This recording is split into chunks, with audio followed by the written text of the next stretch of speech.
तो good morning सभी को। और आज हम पढ़ने वाले हैं वर्ब 3, यानी कि हम पढ़ रहे हैं जिरेंड। जिरेंड के बारे में पहले भी चर्चा हो चुकी है वर्ब में, तो आप लोग इसको बड़े ध्यान से पढ़ें। जिरेंड बहुत इंपॉर्टेंट टॉपिक है वर्ब का, जिसमें आईएनजी वाले वर्ड्स आते हैं। तो और डिटेल में देखेंगे आज जिरेंड को। तो जिरेंड क्या है, मैंने आपको बोला जिस शब्द के साथ आईएनजी लगी हो, यानी कि वह क्या हो, वर्ब हो, और वर्ब के साथ क्या लगा हो, आईएनजी। और आईएनजी वाला वर्ब जो है वो सब्जेक्ट के रूप में यानी कि कर्ता के रूप में यूज़ हो रहा हो, यानी कि उसका बहुत महत्वपूर्ण योगदान हो जाए सेंटेंस के अंदर, दैट इज़ कॉल्ड जिरेंड। वह जिरेंड कहलाता है। अगर रूल वन देखें हम जिरेंड के बारे में, तो देख लेते हैं। जिरेंड को वाक्य में सब्जेक्ट की तरह यूज़ करते हैं, जैसा कि मैं बोल चुका हूँ। यानी कि वर्ब आईएनजी वाला जिसको हम किस में यूज़ करते हैं, सब्जेक्ट में यूज़ करते हैं, ये हमेशा सिंगुलर होते हैं। ज़्यादातर ये कैसे होंगे, सिंगुलर होंगे।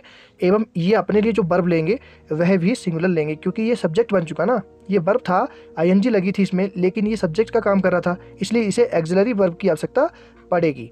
तो ऐसे में हम इसे जिरेंड बोलेंगे। और कैसा वर्ब लेगा, ये है सिंगुलर लेगा। एग्जाम्पल देख लेते हैं।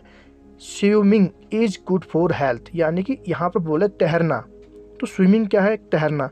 स्विम है लेकिन आईएनजी लगी है, तो स्विमिंग हो गई, सब्जेक्ट के रूप में यूज हो रहा है, यानी कि सेंटेंस को स्टैंड कर रहा है ये।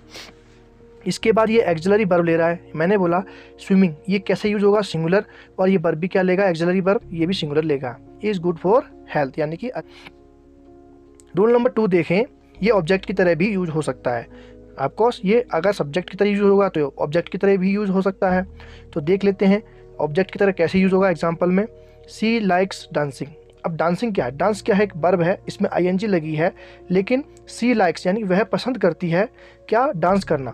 तो सी लाइक्स डांसिंग, यहाँ पर डांस क्या है, ऑब्जेक्ट का काम कर रहा है, लेकिन था क्या, वर्ब आईएनजी इसमें लगी थी, यानी कि ये अपने आप में जेरेंड था, लेकिन ऑब्जेक्ट का काम कर रहा है। तो यहाँ पर मैंने यही बात बोली थी, ये ऑब्जेक्ट की तरह भी यूज हो सकता है। नेक्स्ट देख लेते हैं। ही इंजॉयड ड्रिंकिंग, उसने क्या इंजॉय किया था, ड्रिंकिंग यानी पीने को उसने इंजॉय किया था।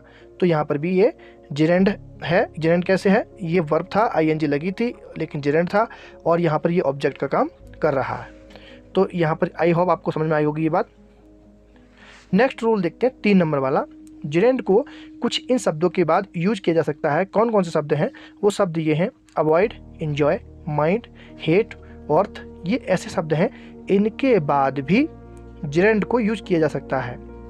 कैसे करेंगे उनको use, we should avoid smoking. अब यहाँ पर जिरेंड यानी कि ये वर्ब था, आईएनजी लगी है इसमें, ये किसका काम कर रहा है, जिरेंड का, लेकिन बात किसकी यूज हो रहा है, ये अवॉइड के। मैं यही बात तो बोला कि ऐसे कुछ शब्द हैं, avoid, enjoy, mind, hate, worth, ऐसे कुछ शब्द हैं जिनके बाद जिरेंड को आसानी से हम यूज कर सकते हैं, यानी कि सेंटेंस को सही माना जाएगा। अब हम आगे देख लेते हैं। He doesn't mind waiting here, यानी कि उसको कोई दिक्कत नहीं है यहाँ वेट करने के लिए, है ना। तो डजंट माइंड यानी कि माइंड की बात हो गई। माइंड यहाँ पर हमारी शर्त के अंदर आ रहा था। उसके बाद वेटिंग, ये जिरेंड का काम कर रहा है, क्योंकि ये वर्ब था, आईएनजी लगी है, तो जिरेंड बोला जाएगा। तो जिरेंड इसके बाद भी यूज किया जा सकता है। अब ये यहाँ पे देख लेते हैं। He doesn't mind to waiting here. अब देखने वाली बात ये है, ये यहाँ पर टू लगा दिया गया, जबकि हमारी शर्त बोल रही है माइंड के बाद यूज तो करेंगे, लेकिन इसके बीच में टू आने का कोई सवाल नहीं उठता। तो टू यहाँ पर गलत हो जाएगा, तो सेंटेंस हो जाएगा गलत। सेम यहाँ पर भी नीचे भी टू लगाया गया है, जिसकी वजह से ये सेंटेंस भी गलत हो जा रहा है। तो आगे बढ़ेंगे। रूल नंबर 4 क्या बोल रहा है, रूल नंबर 4 बोलता है सब्जेक्ट हो, सब्जेक्ट के बाद इज, आर, एम हो, इनमें से कोई भी एक्सिलरी वर्ब हो, वाज वर्ब हो, उसके बाद कोई ऐसा शब्द आए, यानी कि यूज टू, एक्यूस्टम टू, उसके बाद एडिक्टेड टू और हैबिचुएटेड टू। ऐसे में इनके बाद जिरेंड आ सकता है, यानी कि V4 यानी कि आईएनजी वाला वर्ब आ सकता है, और उसके बाद अदर वर्ड लिखे जा सकते हैं। एग्जाम्पल देख लेते हैं। Mister Sharma is use to walking at night, यानी कि जनरली मिस्टर शर्मा जो हैं वो क्या करते हैं, वॉकिंग करते हैं, कब, नाइट में। तो मिस्टर शर्मा, उसके बाद इज आया।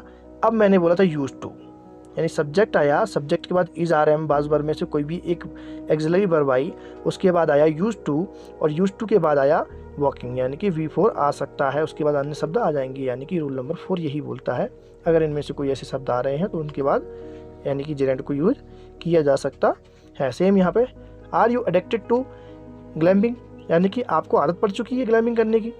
तो यहाँ पर क्या बोल रहा है, एडिक्टेड शब्द आया, टू आया, ओके, एडिक्टेड टू, यानी कि यही तो शर्त बोल रही थी, एडिक्टेड टू, और उसके बाद क्या आ सकता है, V4, यानी कि वर्ब था, इसमें आईएनजी लगी तो उसको V4 बोलते हैं। अब देख लेते हैं रूल नंबर 5। ये बोलता है सब्जेक्ट हो और सब्जेक्ट के बाद हो इज, आर, एम भी आ जाएगा इसमें, उसके बाद वाज, वर, और इसके बाद ऐसे शब्द हों कॉन्फिडेंट टू, है, डिज़ायर्स ऑफ, यानी confident of, desires of, hopeful of और टाइड ऑफ, ऐसे शब्दों के बाद भी जिरेंड को यूज किया जा सकता है, यानी कि V4 को यूज किया जा सकता है, यानी कि वर्ब एंड ING वाला शब्द जो अगर है उसको यूज किया जा सकता है। एग्जाम्पल देख लेते हैं।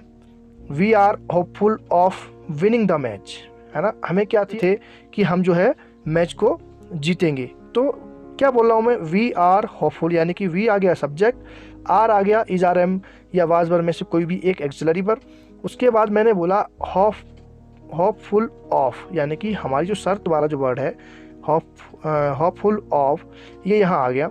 उसके बाद विनिंग, यानी कि V4 आ गया, यानी कि वी है इसमें ING लगी है ना, तो V4 आ गया द मैच। आई होप आपको समझ में आया होगा। उसके बाद बोलूँगा रूल नंबर 6, जिरेंड को प्रीपोजिशन के बाद भी यूज किया जा सकता है। कैसे करेंगे यूज, देख लेते थोड़ा। जैसे ही saved his brother from drowning, यानी कि उसने बचाया किसको, अपने भाई को, कहाँ से, डूबने से। तो देख लेते रूल कैसे बोल रहा है। रूल बोल रहा है कि कोई भी सेंटेंस है, उस सेंटेंस में अगर प्रीपोजिशन है, प्रीपोजिशन क्या है इसमें, फ्रॉम, एंड, इन, ये सब क्या होती है प्रीपोजिशन। तो यहाँ पर फ्रॉम आया और उसके बाद आ गई ड्राइंग, यानी कि जिरेंड आ गया, जिरेंड मतलब V4 आ गया, तो यहाँ पर इसको यूज किया जा सकता है V प्लस ING वाला शब्द। नेक्स्ट रूल क्या बोलता है, रूल नंबर 7, जिरेंड को पजेसिव के बाद भी यूज किया जा सकता है। पजेसिव क्या होता है, आई का माई, है ना, उसके बाद यू का योर, ये सारे जो लिखे हुए हैं पजेसिव है, आप यहाँ पर देख सकते हैं आराम से। पजेसिव होते क्या है, पजेसिव जिसने नहीं पढ़े हैं पिछले वीडियोस देख ले, जिसमें मैंने पजेसिव को डिटेल में समझाया है कि पजेशन होता क्या है, ठीक है। तो ये सारे सब क्या है, पजेसिव। पजेसिव के बाद भी क्या यूज हो सकता है, V4, यानी कि जिरेंड। जिरेंड क्या है, V4 है। एग्जाम्पल देख लेते हैं। You should not mind his coming late, यानी कि आपको माइंड नहीं करना चाहिए अगर वो लेट आता है। तो देख लेते हैं कैसे यूज कैसे हुआ, जिरेंड को पजेसिव के बाद यूज कैसे किया। देखो यहाँ पर सेंटेंस सही चला, यू शुड नॉट, है ना, माइंड आया, इसके बाद पोजीशन आ गया हिज, इसी की बात हो रही है पोजीशन की। हिज आया तो पजेसिव आ गया, किसी भी सब्जेक्ट या ऑब्जेक्ट का पजेसिव आ गया, पजेसिव के बाद यहाँ पर क्या आ गया, जेरेंड आ गया, यानी कि V4 आ गया। तो V4 को यूज किया जा सकता है, यानी कि ING वाला शब्द वर्ब किसके बाद, पजेसिव के बाद भी यूज हो सकता है। He postponed his wife's going to Delhi, उसने अपनी पत्नी को दिल्ली जाने से थोड़ा पोस्टपोन कर दिया, थोड़ा सा डेट को आगे बढ़ा दिया।